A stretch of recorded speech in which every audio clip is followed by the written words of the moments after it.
Got to get the LinkedIn people up here. Well, are you ready for Christmas? It is less than a month away. Today, what we're talking about is buyers are different this time of the year. Unquestionably, they are more discerning. They're more concerned with price. They're definitely more fearful of making the wrong decision and buying too early. And so this session is all about not blowing the customers that are walking in the door right now. We know from previous sessions that the customers thought about it, talked about it, researched the marketplace, then they go and see it where they can't buy it, the vehicle that they want to buy, and then they come in to see us. Anybody that's reaching out to you this time of the year, email, telephone calls, driving into the dealership, unquestionably you know they're a buyer. So what is the other reason for them to come in? Are they purchasing an automobile or thinking about purchasing an automobile as a gift for someone, a loved one? That could be the case. Unquestionably, don't chuck my phone full of comments and blow up my channel with, yeah, I've had that, Bill. I know somebody else that has. I know, and I have had that too. Very early on in my career, I had a lawyer, in fact, purchase an automobile for his daughter, and the thing that I got the deal for, because he said, I'm coming in to have a look at it, talk to you about it, finalize all the details. When he walked in, the only car in the showroom, I told my boss and said, I think this is how we should set it up. The only car that was in the showroom for him to see, because it's going to be a surprise for his daughter, was the car that he would like to get her with a great big red bow on top of it. As soon as he walked in, he smiled and he laughed and he said, all right, let's get this done. Let's finalize, button it up. So a very assertive type of buyer behavior, right? He doesn't want to fool around. The automobile wasn't for himself. The only part of the emotion was giving the gift of an automobile to his loved one, his daughter, who is graduating college. She put herself through college, paid for it herself. Very impressive statistics and loving gesture by the dad. The chances of that happening this time of the year are few and far between. I hope it does happen to you. But the people that are coming in could be a result of the car doesn't start or it makes a strange noise. And it doesn't matter whether you live in the southern 48 states, the northern 48 states, Canada. This is what's happening. It's just based on age. The average age of a car is creeping up well past the 16-year mark once again. And that's because the price of automobiles has doubled, tripled, and quadrupled with respect to monthly payments of bi-weeklies compared to what someone who is driving a 7 or an 8-year-old automobile is accustomed to paying. And so when we really walk the mile in their shoes and feel that way, then recognizing the buyer behavior that they currently are, and there's only 4 types of buyer behavior. There's the assertive, and the assertive is not necessarily an aggressive behavior. Okay, that is a mistake that a lot of people make, especially when I make that statement. The assumption immediately is, we're talking about the tough customer, the one that negotiates to the nth degree, the one that leverages every tactic in the book to get their very best deal. And that's not always the case. The assertive generally walks into the dealership looking for best price. And so that one sets us off because you, as well as I know, our best price is the same as what anybody else can do down the road if we're talking about a new car franchise. If it's a used vehicle, maybe there's a little bit more flexibility, but at the end of the day, we all use the same guidelines to arrive at a good purchase price for that pre-owned automobile, whether we're buying it off the curb or a trade-in or at the auction. We're all probably going to pay within a few $100s of each other, albeit as a used car dealership owner, I think a lot of people at the sale are paying retail for those vehicles, and I don't know how they can sell them on their lot, but that just means, and it was a pill to swallow for me as well, that the retail selling price has climbed up and it's inched up. The pre-19 levels and the pre-18 levels, albeit not that far out of our memory, just don't exist anymore. The used car price is a percentage, just like in leasing is a percentage of what MSRP is.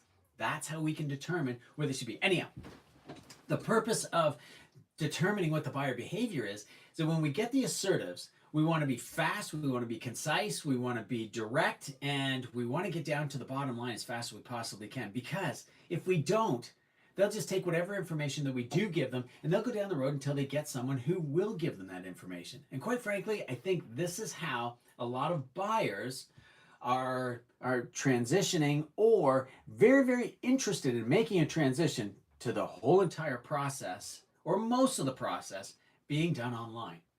Unquestionably, I think we'd all agree there are a lot of assertive buyers purchasing Tesla product because, not necessarily because they build a better product, not necessarily because they've got more truck building experience than the rest of us in the marketplace, and not necessarily because they took the existing truck design and innovation and reliability and then just brought it into their own marketplace to make it even better. But I think it's more as a result of, and you can debate this with me, I'm wide open to discussing it at great length with you. I think it's because the customer can make the purchase online.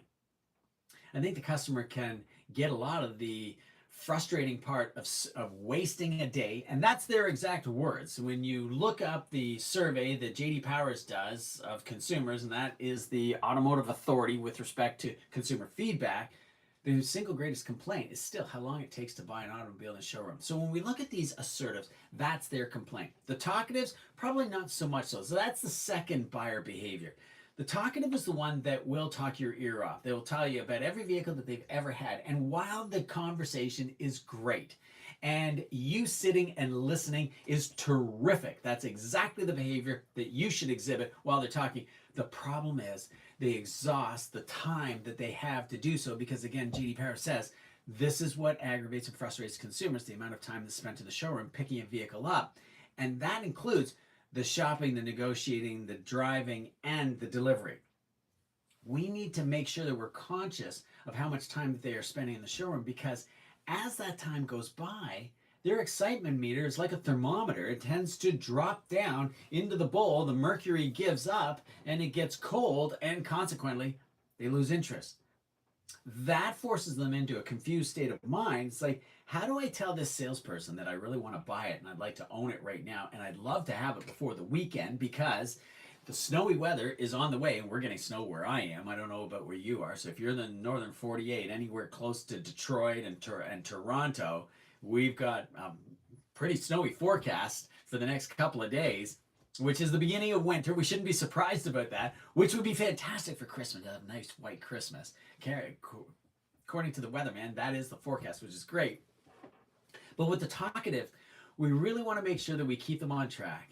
We don't give them too many options. We maintain the excitement and enthusiasm to help put the deal together. And this is all determined by the cadence of which we speak. So the two buyer behaviors that I've just shared with you right now: speak quickly, move quickly, act quickly. And that is the cadence that you want to maintain all the way along, so that they'll want to continue doing business with you. Moving forward then, and just before I do so, let me talk about this. There's a concept in neurolinguistic processing called subconscious trance, and technically it's legal hypnotism. It's legal from the perspective that you're not actually hypnotizing, and there isn't a watch swinging in front of them. You're not using a specific dialogue that suggests that they're getting sleepy, and then more importantly to the point, you're not trying to hypnotize anyone who hasn't agreed to want to be hypnotized. What subconscious trance is, it's a mirror match of the cadence in which we speak, and that goes deep to the subconscious mind. And what the subconscious mind says is, I don't know what it is about this person, but I really like them. The way they talk, the way they act, the way they're helping me with my decision, the second greatest financial decision next to buying a house that I'm trying to make, especially this time of the year, which doesn't come at a good time. I wish I'd done this in the summertime during employee pricing, or I wish I'd done it in the springtime when you had your private sale on. This time of the year with Black Friday, Cyber Monday, American Thanksgiving, and then the Christmas holidays coming up, it's just the worst time of the year to do it. But, and there's the human eraser, right? Whenever we say but, we're just erasing everything off the board that we talked about, because what they're interested in is a sport utility, which will take them snowmobiling, skiing, snowshoeing, cross-country skiing, up to the chalet, up to a friend's chalet, away on vacation, down south to a warm setting for a holiday or for the winter, whatever the case is. So what we want to do on a regular basis is recognize the cadence at which we're speaking, because now we move below what I call the invisible line, which is the mean average of what everybody speaks at. And you can only determine what somebody is fast or slow speaking compared to you. It's not fast or slow speaking compared to everyone out in society. If you say, gosh, Bill, do you ever speak quickly? I do, for two reasons. Number one, to get all this information in quickly and in a period of time that I have your attention for, 30 minutes. And secondly, because in order for me to convey the message fast and quickly and efficiently to keep you entertained, then I do have to speak at a faster cadence. But doesn't mean that I am incapable of speaking slowly and very conscientiously and with diligent direction of task.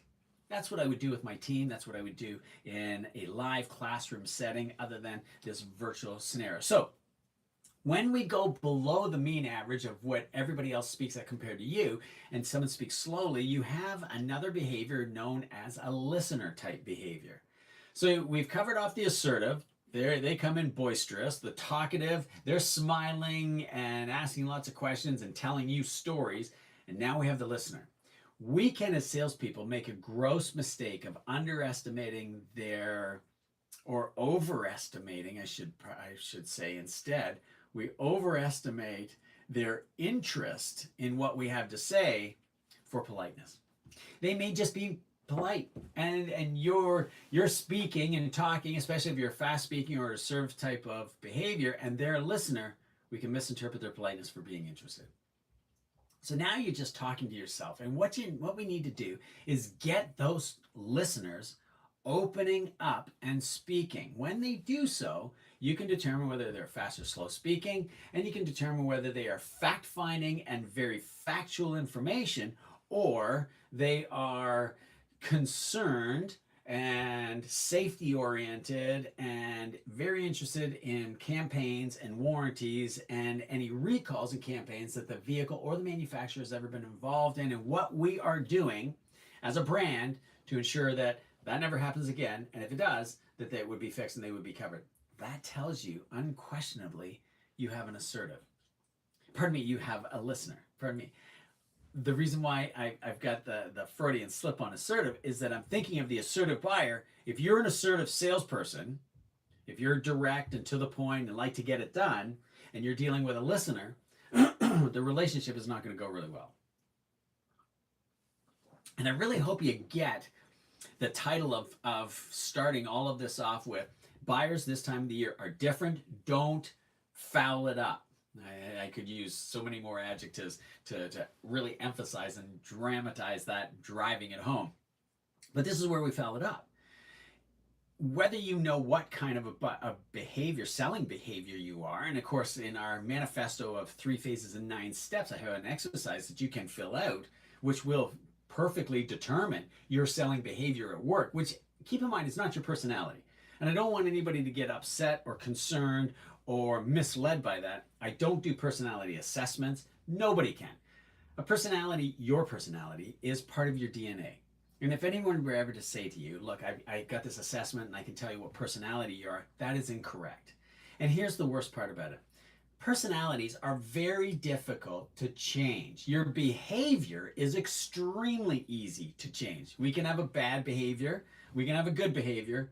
We can convert a good behavior to a bad behavior and a bad behavior to a good behavior. It's difficult to convert a bad personality to a good one, a good personality to a bad one. It is possible. We've seen it happen before. But in general, you've got a good personality, and all you need to do is recognize the behaviors of other people coming, not their personality. That's really important for you to get, and I really hope that makes sense for you.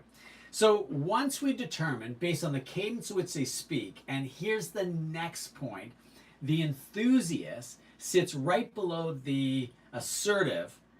Here's the thing, with enthusiasts and with assertives that are just above them, they see the world as a little bit hostile. So their eyebrows are sewn together and they've got a bit of a frown and they're coming at you with, what's the horsepower torque rating of this ICE engine, hybrid, or fully electric vehicle, which doesn't have a horsepower rating, it has a kilowatt output rating. What is the turning radius of this vehicle? What is the front differential gear ratio of this all-wheel drive, four-wheel drive platform? That's an enthusiast type behavior. An assertive would never ask that. But the two of them are very discerning in that capacity. They don't have a great big toothy grin on their face. The assertive is talking fast. The enthusiast is speaking slowly and very precisely. This is the proverbial school teacher and the professor. And if you have heard that in the past, that those are some of the most difficult people to sell, it is because they think they know everything there is to know about the automobile. And they're coming in a little bit frustrated to have to deal with a salesperson that they don't think is as intelligent as they are. And when you can show them 1, 2, or 3 facts about the automobile, features about the automobile that they can't necessarily find on the internet, well, you've won them over. All of a sudden, they're like, wow, you've impressed me. You don't have the same level of education that I have. You're not an educator.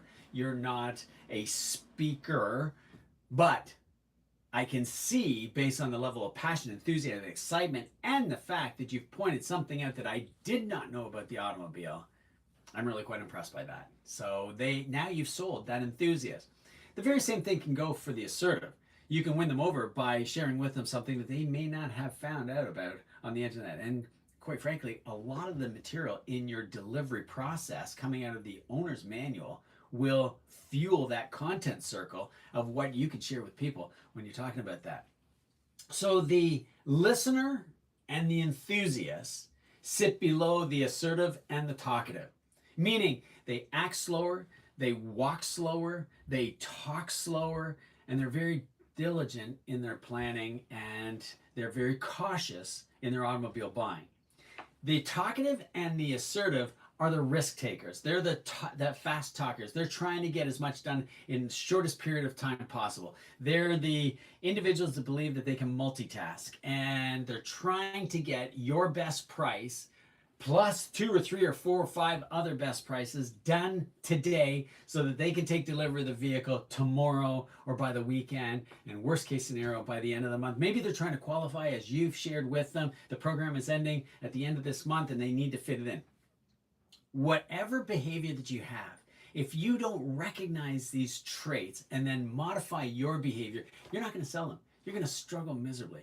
If you don't modify the cadence in which you speak, you're going to struggle miserably. And this is the reason why I share this with you at this time of the year. It is so easy to change your behavior. It is so difficult to sell 14, 20, 25 vehicles per month. I know that. Been there, done it. I live it on a daily basis. I'm still a dealer principal to this day. And my guys struggle when I throttle the advertising machine back because of Black Friday, Cyber Monday, American Thanksgiving, Christmas holidays. Then it'll be credit cards coming due in January, and then it'll be February, lots of snow on the ground, freezing cold, shortest day of the short days of the year. Shortest day of the year is coming up next month. Short days of the year, cold. At the end of the day, people are still buying. Either they're crashing into each other in snowstorms out driving on the roadway, or the vehicle won't start, or it's just time to come in and replace the vehicle that they're currently driving. Anybody who expresses interest, email, phone call, or walks into the showroom, whether they are an intentional shopper responding to advertisements, or it's just good timing, or they're an unintentional buyer, they've known you from before, they know the brand from before, or they know the dealership from before, and they just like coming in at this time of the year because you have the time to take them conscientiously through all activities that lead to the sale. This is where you can't screw it up. If you don't follow these buyer behaviors and modify and mirror and match their enthusiasm and energy level for buying, they'll leave you. And you'll struggle. You'll struggle to sell 6 vehicles in a month. 6 vehicles at the end of this month or the end of next month could be a home run. And that's so sad because that's miserable. 14 vehicles is possible. 2 walk-ins, 2 phone-ins, 2 e-leads, 2 repeats, 2 referrals, 2 network and 2 service department upgrades, 7 opportunity buckets, 2 sales per opportunity bucket, 14 sales at a 1 in 4 closing ratio means 14 times 4. That's going to be 56 leads. That's all that you have to get in this month and next month. And for that matter, January and February, when those are terrible months, you're at 14 vehicles. If you can do 14 vehicles with predictable consistency at the slowest time of the year, oh my gosh, just imagine what you can do in Q2 and Q3. When those are our times to make hay while the sun is shining and the customers are flocking in. Anyway, I'm getting way ahead of myself, and that's another program that's the blueprint, and that's prospect harvesting, and those are coming up very shortly. Not next week, the following week, we're going to talk about the activities that lead to the sale. Then we'll get into professional presentations and presentation secrets. Sorry, not professional presentations, presentation secrets. But this is what the manifesto is all about. And not that I have a Black Friday promotion, and not that I have a Cyber Monday promotion. We're going to do that as well, and you will get that if you want this. I will put a link below in the comments of each of these, the Facebook group, LinkedIn, and on YouTube, and we're live on all 3 platforms right now. The bottom line is that you could gift yourself a most amazing thing in the entire world. Number one, with my system, you get it for lifetime access. You don't get it for 30 days. You don't get it for 6 months. You don't get it for a year. You get it for a lifetime if you're buying it for yourself. The second equation is what you get for that lifetime access, and that is the online on-demand. So now you've got the videos and the DVDs and the books that all went by the wayside pre-pandemic, and quite frankly, through the glory days of our record-selling years for volume through 16, 17, 18, and 19. A lot of those books and DVDs went by the wayside. I think a lot of them went into the landfill site. So now you've got it. I've created it. It's fresh, it's new, it's not old and outdated. The talk tracks are relevant to the buyer behavior right now. We'll share with you how to create 200 posts in less than an hour and then schedule that on buffer so that you never have to worry about your social media, posting 4 times a day, 6 days a week for an entire month. And you do that the first of every month. It's easy to do. You can do it on your time off. You can do it at work in less than an hour. And in the beginning, it'll take you a little bit longer, maybe 2 hours, but that's the functionality of it, and copying and pasting and saving in Google Sheets, and then carrying that over, bulk create into Canva, and understanding that. We'll show you how to do it. In fact, if you don't want to even be shown how to do it, I'll hold your hand all the way through. Effectively, I do it for you. But we'll do that in a coaching session, coaching call. You get the weekly classes, very similar to this one. You get an hour-long weekly session, plus the opportunity to interact with me directly at that time, where I field questions from all of you. And then, of course, the one-on-ones that I've alluded to all the way along. You can book as many one-on-one 30-minute sessions with me as you wish. It just is determined by my calendar. We have lots of coaches to make sure there's lots of room. If I'm the one that's named as your coach, I'm the one that's going to be picking up the call. It's just not a random calendar booking site that just goes to any coach. You'll know exactly who your coach is and whether you like working with them or not. So please give us that feedback. So this is what you can have. You can gift to yourself. There's PDFs, cheat sheets, frameworks, outlines. There's the entire workbook as well. And you got lifetime access. And every year we're updating it and maintaining it, making sure it's current. And next year, the really exciting part is this is the most exciting news of all.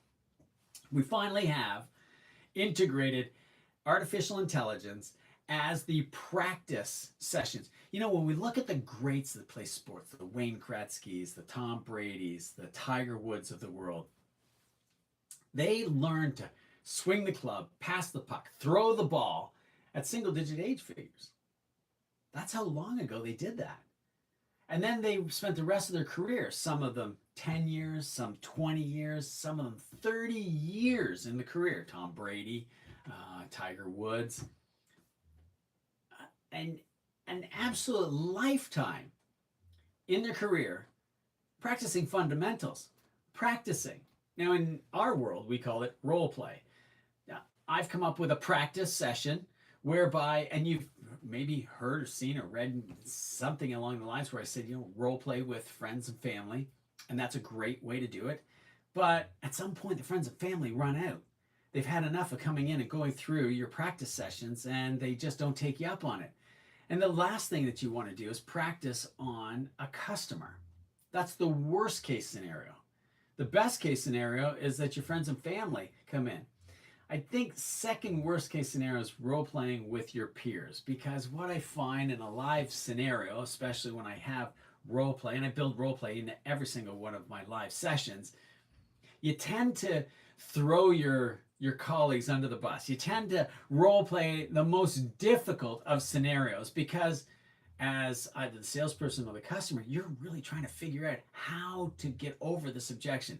With the AI bot, we've spent 8 months putting every scenario that we possibly can into the equation, and right there in front of you, it acts like a customer. And I did it. It'll give you a green light, yellow light, or red light. So a pass, mediocre, and fail.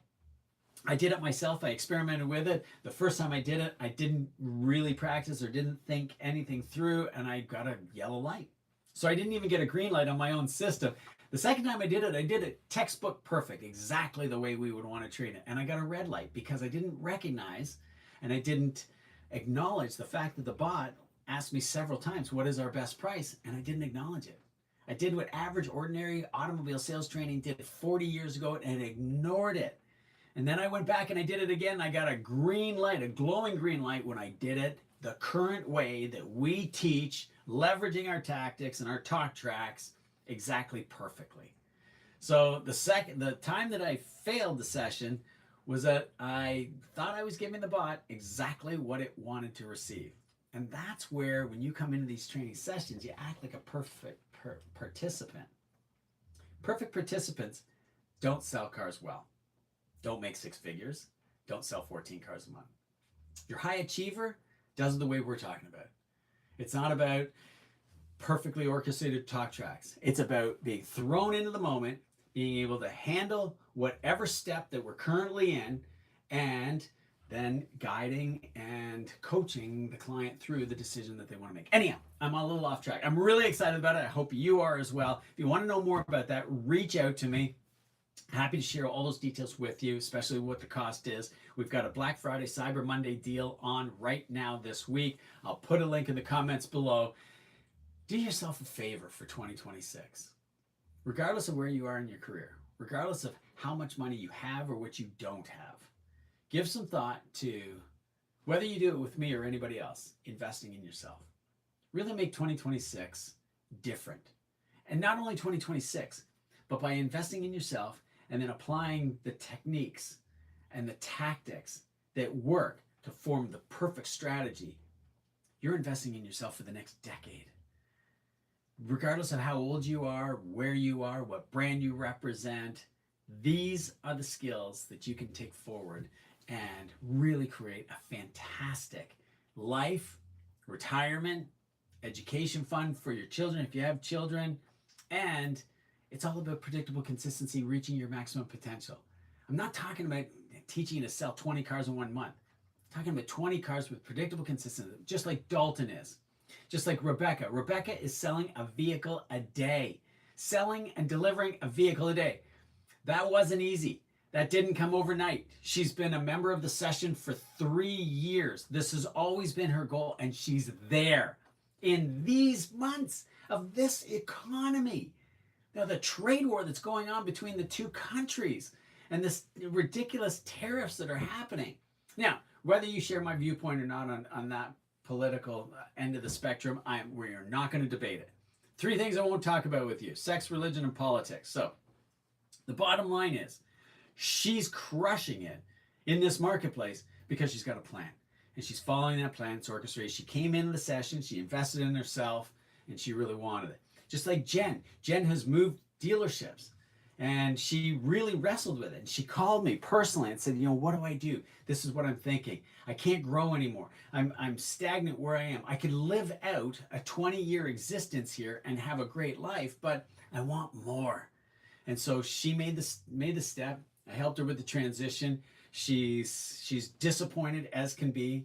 She made it a month ago, so she's not number one on the board anymore, and she's struggling hard to get back up there. But she delivered 18 vehicles in her very first month at a brand new store with the same brand that she's familiar with, not to her existing clientele base either. She's dealing with that most difficult buyer, the intentional shopper. Do the same for yourself. Jen struggled miserably to buy it. Dalton took 3 years to decide to buy. Rebecca came in instantly, fresh out of college, just decided this is what she wants to do, and she wanted to be number one in the country for her brand. She's not even just number one in her dealership, but in the country. She's 2 and 3 every single month. She's 2, 3, so we're going to get her to number one. Anyhow, I'm prattling. Have a wonderful day, super weekend. Leave a comment below if you like this, any other information that you'd like to know about so I can customize these sessions as best as possible.